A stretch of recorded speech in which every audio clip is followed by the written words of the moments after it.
ABC Listen. Podcasts, radio, news, music and more. Hi News Daily listeners, I'm Erin Park and I wanted to share with you my new podcast, Expanse, Nowhere Man. When a young American dumped his belongings and disappeared into the Great Sandy Desert, it triggered one of the biggest land searches Australia had ever seen. But there was one problem. How do you search for someone who doesn't want to be found? Join me for a story spanning 3 decades, 2 continents, and some very strange encounters as I try to understand why someone with everything to live for would plunge into one of Australia's most deadly landscapes. Subscribe to Expanse, Nowhere Man, on the ABC Listen app and all the usual places.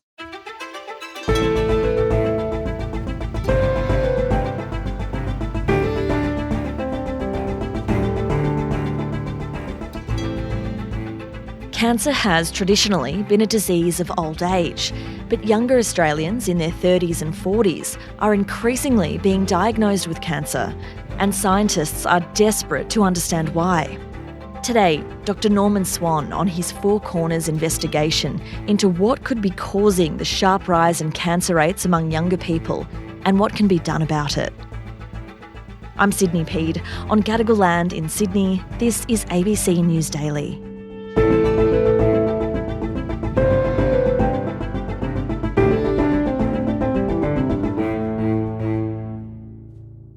Norman, you've been looking into the alarming increase in cancer rates in younger people. As a millennial, I'm pretty personally invested in this story. Yeah. It's pretty concerning. So what kind of increase are we seeing here? It varies according to cancer. So a lot of publicity has been about bowel cancer, but in fact, data given to Four Corners by Cancer Australia shows 10 cancers rising in the under 50s. It's called early onset cancer, but it's particularly marked in 30 to 39-year-olds. If you take the statistics from 2000 to 2024, bowel cancer has gone up 173%, prostate cancer in this age group 500%, pancreatic cancer 200%, liver cancer 150%, kidney cancer 85%. Breast cancer is going up, but at a lower rate than the others. Oh my goodness, that is such a worry. And you've actually been talking to people who have been diagnosed with cancer at a relatively young age. Can you tell me a bit about Fiona? Fiona's so trained in accounting and finance. She's got 3 kids, and her and her husband live in Sydney. And she was diagnosed eventually after about 6 months of odd symptoms, which were not ignored. I started getting itch all over my body. And we thought it might be an allergy. We did blood test, everything. And you don't think liver cancer would happen to someone who's just turned 40. By the time they actually investigated that, she had a huge liver tumour which ruptured before it could be operated on. I mean, really quite dramatic. You straight away think, why me? What have I done? I don't smoke, I don't drink, I wasn't obese. I didn't have any of those symptoms. I was being healthy, I was living, trying to, do all the right things, and it still happens. Absolutely. It's so shocking, really. So in Fiona's case, what did her treatment plan look like? Fiona had major surgery to remove the tumour in part of her liver. Unfortunately, not long after the surgery, it was clear that the cancer had spread, partly because it had ruptured. And now she's on a clinical trial of another treatment, and that is keeping things under control. But sadly, it's not a cure. I mean, this is hugely traumatic for her 3 kids, and her husband, David. The first thought I had was, I'm not going to watch them grow up. I'm not going to see them go to university.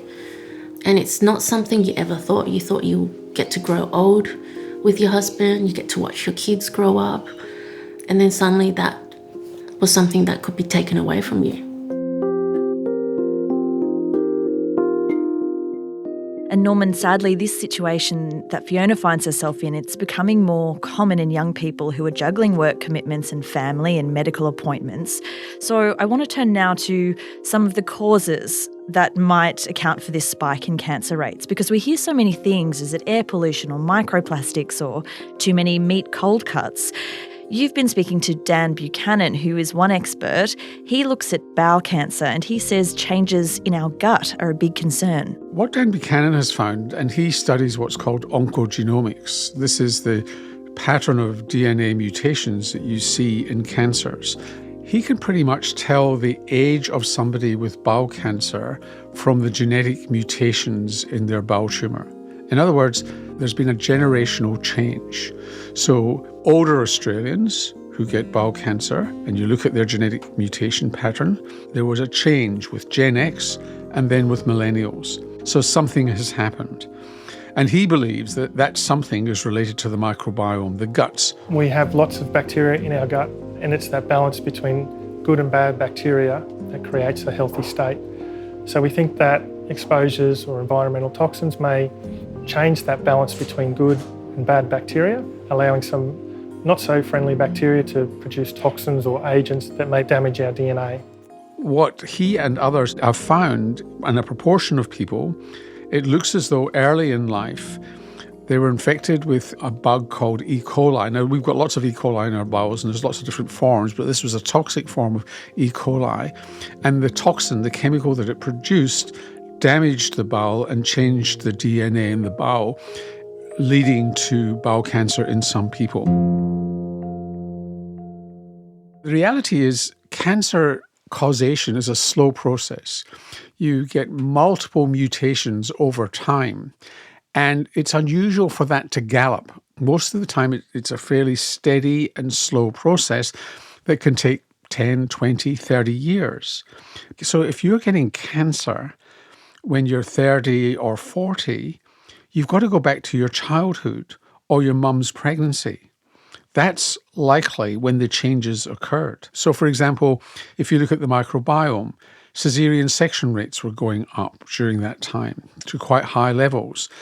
And when you're born by caesarean section, at least for the first few months, you don't have a normal microbiome. When you're born vaginally, you, if you like, ingest the microbiome of your mum. It doesn't happen when you're born by caesarean section. Antibiotic use in kids wasn't going up particularly at that time, but antibiotics certainly were being used. That was round about the time when ultra-processed foods started booming. So that makes your microbiome vulnerable. We also found in the course of researching the Four Corners in 1975, which looked as if it was made last week, because it talks about plastics, plastic ingestion, and toxins in plastic that might be the source of cancer. And why hadn't we banned them? Today, when they sell us our daily bread, it comes in a plastic bag. Now it emerges that when we eat food packed in plastic, we might, unknowingly, be eating some of the plastic as well. And no one knows the effects of that. Microplastics are a possible cause, again, with no proof at this point, but they do get mashed down to very tiny, almost molecular sizes, which then can penetrate into our bloodstream and cause inflammation, maybe affect our brains and our heart, maybe related to cancer. We just don't know. So concerning. Let's just stay on this topic of microplastics because that is such a big concern. And unfortunately, plastic is something that's virtually impossible to avoid. So many of us get our takeaways in plastic containers or heat up leftovers in plastic in the microwave. So can we blame plastic for rising cancer rates? The answer is we don't know. I spoke to Dr. Christos Simeonidis, who works for the Minderoo Foundation. He's a paediatrician, and he studies chemical and plastics. And he argues that this is an area that we don't really like to confront. We're exposed to a broad universe of synthetic chemicals that our biology isn't familiar with. And that has left a great deal of uncertainty. Within the universe of plastic chemicals, we're looking at the last academic count at about 16,000 chemicals that are used or present in plastics. When you look at the chemicals in plastics, there are thousands and thousands of chemicals, only a few of which have actually been properly studied for their hazards in humans. Of those 16,000 chemicals, only 1/3 appear to have been evaluated for potential hazard. If we look back at that 1/3 that have been evaluated, the substantial majority, around 75%, are identified to be hazardous from those assessments. But there's a limit to which that tells us about what they'll do in our full complex biology of the human body. But we assume that the ones that haven't been tested are safe and we allow them to be used, but they might not be. Yeah, that's right. And as you say, it's not a new problem. We've been talking about this even here at the ABC since 1975. Just a little more on that. What have we learned about these plastics and the other chemicals that we're exposed to in our environment? Because PFAS, for example, is just a huge concern. With PFAS, the so-called forever chemicals, which are in non-stick frying pans, they're in cosmetics, they're in a lot of different products. They do persist, and when they persist, you do worry about their long-term effects. There's a lot of doubt about whether they, as a group, do cause cancer. There's not a huge amount of evidence for that. There is for one called P4, which is just being regulated for and banned for industrial use in Australia, but that's linked to kidney cancer and probably breast cancer as well. Now, it may be that some of the others are, but yet to be proven.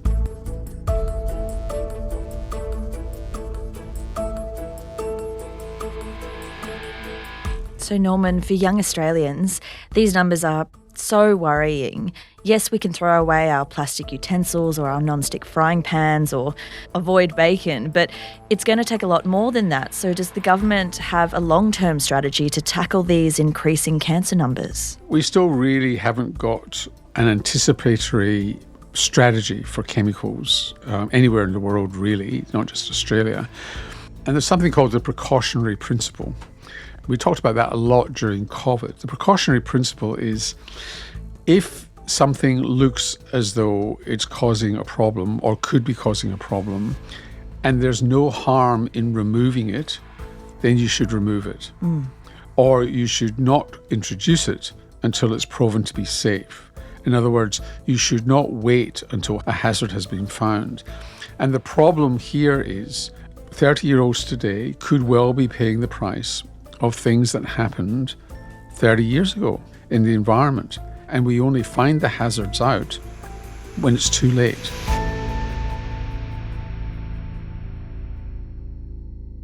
So in the meantime, is there a stopgap solution like expanding the age range of cancer screening programs to catch these diagnoses earlier? Because too often these diagnoses are coming really late for younger patients. First thing to say is we only screen for 4 cancers.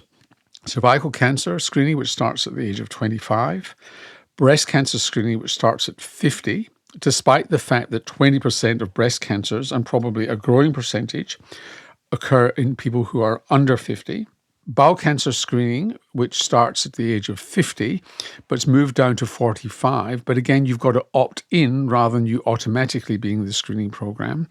And then finally, there's lung cancer, and that's for heavy smokers, either current heavy smokers or past heavy smokers with no symptoms.